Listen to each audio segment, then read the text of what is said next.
Hello प्यारे बच्चों, welcome back to organised knowledge channel. आज की वीडियो में डिस्कस करेंगे वर्कशीट नंबर 37 फॉर क्लास 8 विज्ञान विषय की। बच्चों ये वर्कशीट है जो आपके लिए 26 जनवरी 2021 के लिए शेड्यूल की गई है। आज की वर्कशीट में बच्चों हम चैप्टर जो हमारा 11 है बल तथा दाब, उसी को कंटिन्यू करेंगे। वर्कशीट शुरू करने से पहले बेटा प्लीज चैनल को सब्सक्राइब कर लीजिए। Let's start. कोई वस्तु बिना बल लगाए अपने आप गति नहीं कर सकती और ना ही अपनी दिशा बदल सकती है। तो ये हम ऑलरेडी पढ़ चुके हैं कि अगर कोई वस्तु विराम अवस्था में है और हम उसको गति में लाना चाहते हैं तो हमें बल लगाना पड़ेगा। कोई वस्तु जिस दिशा में गति कर रही है, जब तक हम उस पर कोई बाहरी बल नहीं लगाएंगे वो उसी दिशा में चलती चली जाएगी। किसी वस्तु के आकार को बल लगाए बिना नहीं बदला जा सकता, तो उसको हम बिना जो है बल के उसके आकार को नहीं बदल सकते। बल के प्रकार देखिए कौन से होंगे। बल दो प्रकार का है, एक संपर्क बल और दूसरा कौन सा होता है बच्चों, असंपर्क बल। अब हम संपर्क बल के बारे में पढ़ेंगे। एक दूसरे के साथ सीधे संपर्क में वस्तुओं के बीच लगने वाला बल क्या कहलाता है, संपर्क बल कहलाता है। यानी इसमें जिन भी दो वस्तुओं के बीच में बल लगेगा वो एक दूसरे के जो है क्या होंगी, सीधे संपर्क में होंगी, टच में होंगी। ठीक है, जैसे कि देखिए पेशीय बल, या दूसरा एग्जाम्पल रहेगा घर्षण बल। नेक्स्ट है पेशीय बल। तो बेटा मांसपेशियों की क्रिया के कारण लगने वाले बल को क्या कहा जाता है, पेशीय बल कहा जाता है। मांसपेशियां उनकी जो है क्रिया करती हैं, यानी जब हम कोई काम करते हैं तो हमारी जो मांसपेशियां हैं उनके द्वारा हम काम करते हैं और बल लगाते हैं। चाहे हम कोई भी जो है वस्तु उठा रहे हैं तो हम क्या कर रहे हैं, हम बल लगा रहे हैं और इस बल को हम क्या कहते हैं, उसको हम पेशीय बल कहते हैं। नेक्स्ट है, क्या आप बगैर छुए पानी की एक बाल्टी को उठा सकते हो। तो बेटा बगैर छुए तो पानी की बाल्टी को नहीं उठा सकते। तो क्या आप मेज पर रखी हुई किसी किताब को बिना छुए उठा सकते हो, तो वो भी हम नहीं कर सकते। ठीक है, और इसमें आपको दिखाया गया है कि अगर हमें बाल्टी को जो है उठाना है तो हमें उसके लिए पेशीय बल लगाना पड़ेगा। और नीचे से क्या लगता है, नीचे की तरफ होता है ग्रेविटेशनल फोर्स यानी गुरुत्वाकर्षण बल। नेक्स्ट देखिए, मांसपेशियां ही हमारे शरीर में होने वाली गति से संबंधित सभी गतिविधियों को करने में हमें सक्षम बनाती हैं। तो मांसपेशियों के कारण ही हमारे शरीर में जो है क्या होती हैं, गति होती है और सभी तरह की गतियां हमारी मांसपेशियों के कारण ही संभव जो है हो पाती हैं। बैल, घोड़ा, गधा, ऊंट जैसे जानवर हमारे लिए विभिन्न काम करने के लिए पेशीय बल का उपयोग करते हैं। तो किस बल का प्रयोग करते हैं, ये सब पेशीय बल का प्रयोग करते हैं, जिसके कारण वो जो बोझ है वो जो है खींच पाते हैं। नेक्स्ट है, पेशीय बल को तभी लगाया जा सकता है जब वह किसी वस्तु के संपर्क में हो, इसलिए इसे संपर्क बल कहा जाता है। तो पेशीय बल को भी कब लगाया जाएगा, जब कोई भी वस्तु जो है वो क्या होगी, संपर्क में होगी। जैसे बाल्टी है, बाल्टी को बिना छुए हम नहीं उठा सकते, इसलिए इसको उठाने के लिए हम कौन सा बल लगा रहे हैं, पेशीय बल हम लगा रहे हैं। नेक्स्ट करेंगे हम घर्षण बल। देखिए दैनिक जीवन में हम अनुभव करते हैं कि जमीन पर लुढ़कने वाली एक गेंद की गति धीरे धीरे कम हो जाती है और अंत में वह रुक जाती है। तो आपने देखा है कि आप जमीन पर एक बॉल को डालते हो तो क्या होगा, थोड़ी दूर पे जाके वो रुक जाएगी। डिपेंड करेगा आपने कितने बल से उसको जो है किक किया है और वो क्यों रुक गई, उसका रीजन क्या है, उसका रीजन है घर्षण बल। होता क्या है कि जैसे जैसे जो गेंद है वो नीचे जमीन के संपर्क में रहती है तो क्या लगता है, एक घर्षण बल लगता है जो कि हमेशा गति के विपरीत दिशा में लगता है।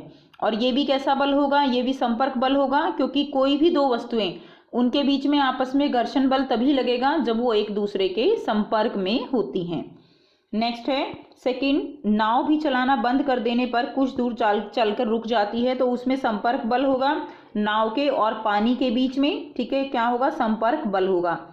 नेक्स्ट है, इंजन के बंद कर देने पर कार या स्कूटर रुक जाते हैं, तो क्यों रुक जाते हैं, वो भी घर्षण बल के कारण। और आपने देखा है ना, जो भी व्हीकल होता है उसके टायर जो है वो घिस जाते हैं, वो भी किसके कारण, घर्षण बल के कारण। इन सभी में कोई भी बल वस्तुओं पर कार्य करता हुआ नहीं दिखता है, तो हमें ऐसे दिखाई नहीं देता, लेकिन वो बल जो है कार्य कर रहा होता है। इन सभी उदाहरणों में गति की स्थिति को बदलने का कारण क्या है, वो है घर्षण बल। घर्षण बल हमेशा सभी गतिशील वस्तुओं पर कार्य करता है। जो भी वस्तुएं गति में होती हैं उन सभी पर घर्षण बल काम करता है और इसकी दिशा हमेशा गति की दिशा के विपरीत होती है। गति अगर इस दिशा में है तो हमेशा घर्षण बल जो है क्या होगा, उससे विपरीत दिशा में होता है। यह भी संपर्क बल का एक ही उदाहरण है, क्योंकि यह बल सतहों के बीच संपर्क के कारण उत्पन्न होता है। ठीक है, तो दो सतह जो हैं उनके बीच में ये क्या लगता है, जो घर्षण बल है वो लगता है दो सतहों के बीच में। नेक्स्ट देखिए, आप प्रश्न दिए गए हैं। पहला प्रश्न है, निम्नलिखित में संपर्क और असंपर्क बल को पहचानें। ए दिया गया है, नाव का खेना बंद कर देने पर रुक जाना। तो बेटा इसमें कैसा बल है, हमने अभी पढ़ा, इसमें जो है घर्षण बल काम कर रहा है, लेकिन आपको बताना है संपर्क और असंपर्क। तो ये इसमें कैसा बल होगा, इसमें संपर्क बल हो जाएगा। ठीक है, ए में क्या होगा, संपर्क बल। बी, एक व्यक्ति का पानी की एक बाल्टी को उठाना। तो उठाना कौन से बल से उठा रहा है, पेशीय बल, और पेशीय बल किसका उदाहरण है, वो भी संपर्क बल का उदाहरण है। तो बी का उत्तर भी संपर्क बल ही होगा। सी, एक व्यक्ति का हथौड़े से कील को ठोकना। तो बेटा क्या दूर खड़े होकर कील अपने आप जो है दीवार में जा सकती है, लकड़ी में जा सकती है, बिल्कुल नहीं, उसके लिए हमें पेशीय बल लगाना पड़ेगा। तो सी का आंसर भी आपका संपर्क बल हो जाएगा। तो तीनों में जो है आप क्या लिख दोगे, संपर्क बल लिख दोगे। नेक्स्ट देखिए प्रश्न 2, जमीन पर लुढ़कती हुई गेंद क्यों धीरे धीरे धीमी हो जाती है।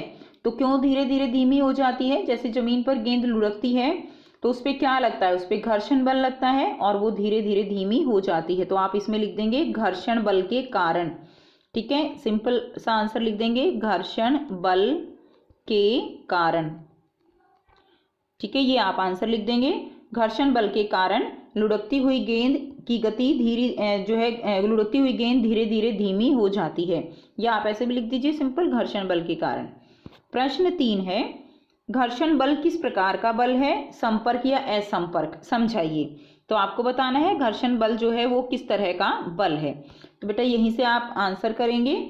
देखिए यहाँ से आप कर लेंगे, घर्षण बल हमेशा गतिशील वस्तुओं पर कार्य करता है और इसकी दिशा हमेशा गति की दिशा के विपरीत होती है।